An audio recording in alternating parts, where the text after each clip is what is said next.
Wow, guys, about to react to a new video. Ted Cruz destroys Caitlin Collins. Check this out. Yeah, he lied when you beat him the first time in Iowa. And, you know, when he became president, I had a choice to make. I could be pissed. I could be pissed off at what he'd done. But if I was going to do that, he'd just been elected president. I got a job. I got a job to represent 30 million Texans. And frankly, if I was going to let my hurt feelings make me say, I'm not going to work with you, I needed to be prepared to resign my job and go home. And I made a decision then. I said, listen, I'm going to go represent 30 million Texans. I'm going to fight. I got on a plane. I flew to Trump Tower. I sat down with him, spent 4.5 hours. This is the week after the general election in 2016. And what I told him then, I said, Mr. President, we have an historic situation. The voters have given us control of the White House and both houses of Congress. We can't waste this. And I told him then, I said, listen, I want to roll up my sleeves and go to work and lead the effort to deliver on our promises. And as I look back to the Trump presidency, I think we accomplished incredible victories for the American people. But this moment, what you said there, you know, you talked about your family. They targeted not just your dad, but also your wife. And I think a lot of people sitting at home would say, well, that's pretty cynical. I mean, this is someone who attacked your own members of your family. And what we learned from this testimony is that not only did Donald Trump know about it, he coordinated it. Look, I understand, but I knew then it was lies. It was lies then. It's but you didn't know now. Donald Trump himself was coordinating it. Of course I did. I said he did. It was obvious. And at the end of the day, I'm a big boy. And as I said, I could have made a choice. Listen, if I were a private citizen, I could decide my feelings are hurt and I'm just going to leave. But if I do that, I can't do my job. And I care about my job. And I will say, if you look at the people of Texas, under almost any measure, the people of Texas were much, much better when Trump was president than compared to now. You look at, we passed an historic tax cut. I worked very hard with him on that. I don't care if you don't like his rhetoric. I don't care if you don't like how he goes about things, as long as he gets things done. Produced incredible economic prosperity. We had the lowest unemployment rate in 50 years. But do you think of the tactics that he used to get where he was? I don't like him. I can't stand him. Do you think he would have been the nominee had he not done stuff like that? I don't know. I think Donald Trump is a unique character in American history. There are things he says and does that I like. There are things he says and does that I don't like. I'll tell you what millions of Americans love about him is that he's got backbones and guts, and that he's willing to stand and fight, and that matters. Exactly. He's willing to stand and fight. He has backbone and guts. With everything they do with him, he's still standing. He's still getting shot at. He's still making a change. He's still doing what he can for our country. I don't even know how to put it, man. This guy is like, this guy's a problem for the people that are in control. But he's the solution for us. He's the problem for them, but he's the solution for us. Make that, man. I'm telling you, make that guy president. Let's keep going, guys. We talk to voters all the time about this, but at the time, I mean, it was 8 years ago, but it wasn't that long ago. You were both adults then. And you said that Trump didn't know the difference between truth and lies, that he lies practically every word that comes out of his mouth. And you said it was straight out of a psychology textbook, that his response to an accusation is to accuse everyone else of lying. I mean, do you feel differently now, despite working together? He says all sorts of things I wish he didn't say. I value civility in politics. I think we should treat each other with respect, even if we disagree with each other. I can't control what other people say. I can't control what other Republicans say. I can't control what other Democrats say.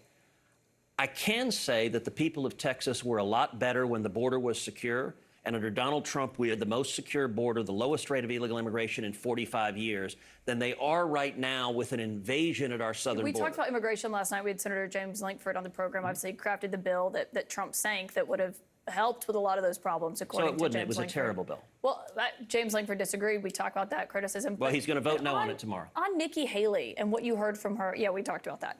What you heard from her tonight saying that she will vote for Donald Trump. Do you empathize with her? She's in a similar position to you. Look, I understand that journey, and I was in that position. Now, she didn't win any states, but she was the last person standing.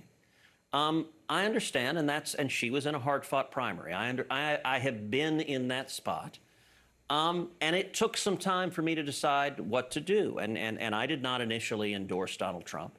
And as I thought about it, I wrestled with it. I wrote a long two-page essay that ultimately explained when I did endorse Trump. And I said at the time, I said, listen, I'm not sure what Trump will do in office. I don't know if he'll be a conservative or not. But I know what Hillary's promising to do. And what she's promising to do, I think, would be really harmful. And so I'm going to make the decision to go with someone who is saying he will do good things, and I'm going to do everything I can to help encourage him to do good We've things. seen this argument. I mean, we've had Bill Barr was sitting in that seat, and he said he's voting for Donald Trump, even though he said Donald Trump can't get his policies accomplished. He said Donald Trump basically gets in his own way. But I do want to ask you about the election. You were the first senator to object to the votes. In 2024, will you certify the election results? Do you plan to object, or will you accept the results regardless of who wins the election? So, Caitlin, I got to say, I think that's actually a ridiculous question. It's a yes or no question, though. No, it's not. Let me explain why it's a ridiculous question. It's not a question. You've ever asked a Democrat that? Of course. What Democrat? But what Democrats? But hold on a second. This is a lot all at once. So I want to say one thing.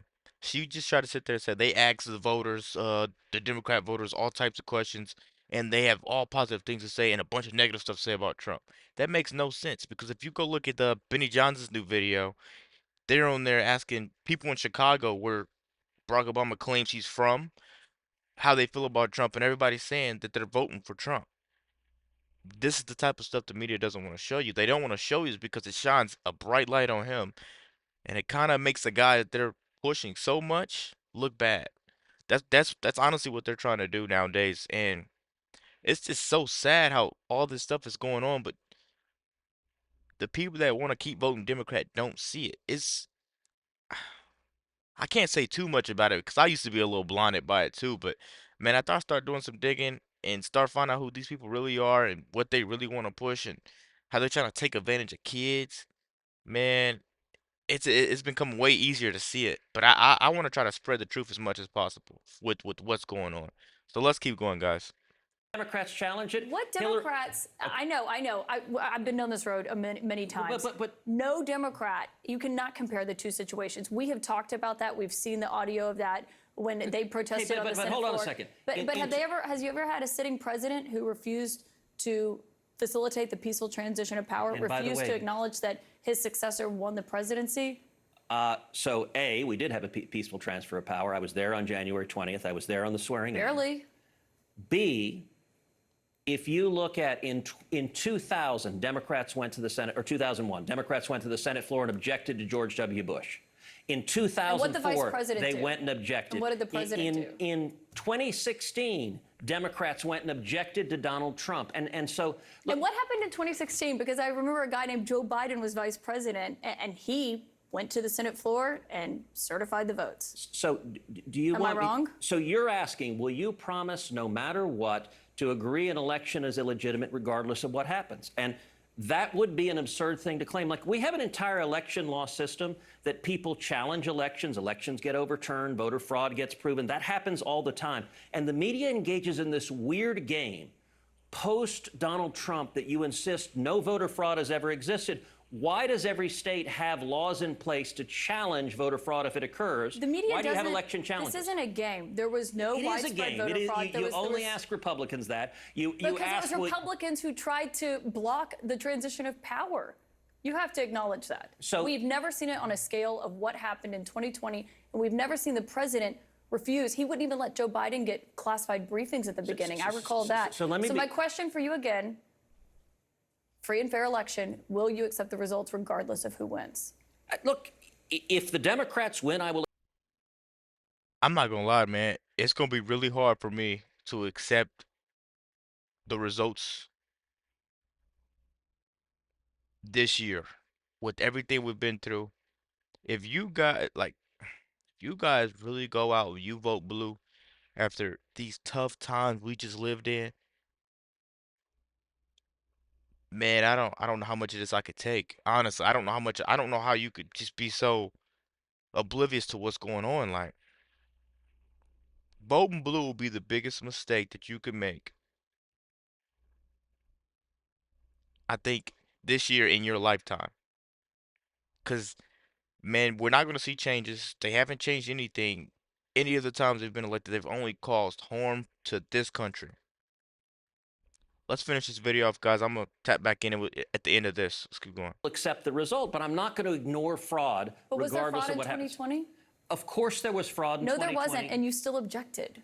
Oh, you know for a fact there was zero voter fraud. Really? What's your basis for that? Show me your evidence. We've spoken with Governor Kemp. They did 3 hand recounts in the state of Georgia. The director of CISA said that it was the safest, most legitimate election. But in you're United saying zero States voter history. fraud occurred. That's what These you are just said. Nothing that would have changed the outcome Okay, of that but that's a election. different statement. But no, it's not, because if Yes, it it wouldn't have is. changed You said there was no voter fraud. there was no voter fraud that would have changed the outcome of the election. And Wait a minute. We just caught her. evidence. we've spoken with Governor Kemp. They did 3 hand recounts in the state of Georgia. The director of CISA said that it was the safest, most legitimate election. But in you're United saying zero States voter history. fraud occurred. That's what you These are just said. Nothing that would have changed the outcome Okay, of that but that's a election. different statement. Nothing that would have changed the outcome. That's still voter fraud. So what stuff went undetected? We got him. Come on, man. No, it's not, because if Yes, it it wouldn't have is. You changed the said there was no voter fraud. there was no voter fraud that would have changed the outcome of the election, and you know that, Senator. So what I know is that what I stood on the Senate floor and objected, what I called for, I'll tell you, I wrestled with what to do in that circumstance. And the reason I wrestled with it is because I think there was significant voter fraud in 2020. And You wanted the 10-day commission, I know, but was there voter fraud that would have changed but the do you outcome know of the why I election? wanted a 10-day commission? Because I tried to look, I'm a Supreme Court litigator. I argue cases in front of the Supreme Court. I know.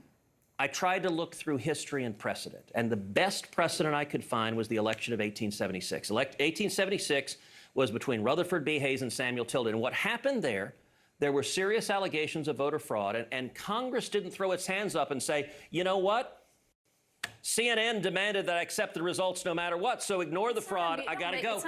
But hold on. What did Congress do in 1876? How did the president handle it? What did Congress do in 1876? Senator, I have to know, you can't I'm answer asking yes a or no question. to this question. I'm asking a question. What did Congress do in You 1876? can't answer yes or no to this question. And Republicans, can you answer my question? Why are you refusing to answer my question? I'm conducting the interview with all due respect, Senator. And let me ask you, it's Republicans have twisted themselves in knots. It's just a yes or no question. I'm not twisting myself. I'm answering your question. You just don't like my answer. And what's your answer? Is it yes or is it no? So in 1876, what Congress did is it appointed an election commission. It consisted of 15 people, 5 House members, 5 senators, 5 Supreme Court justices. The election commission was charged with studying the evidence and making a determination of what voter fraud occurred, and that determined the winner.